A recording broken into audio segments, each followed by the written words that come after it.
When you're buying a property and the mortgage valuation comes back a bit low, for example, you were offered 400k, but the valuer said it's actually worth £380,000. How do you bridge that gap, that £20,000 gap? What do? There are a number of things you can do.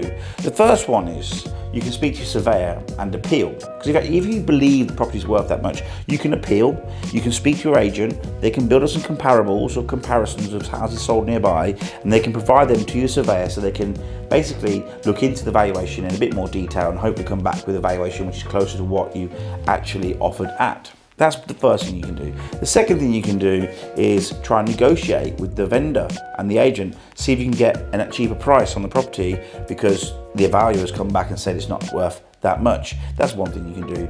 Another thing you can do is you can bridge the gap with bridging finance. I can explain that to you in further detail at a later date, but essentially a company will be able to lend you money for the gap in the value, and you can use that to pay for the property and hopefully complete on time, and at some later date you have to pay that money back.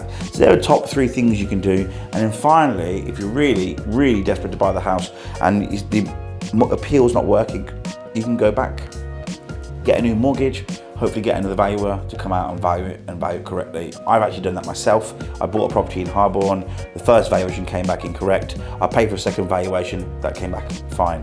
Maybe they just wanted the money, who knows, but it worked. So there are lots of things you can do, and if you're going through that process and your agent's not helping you, I can give you some help. Give me a call, thanks.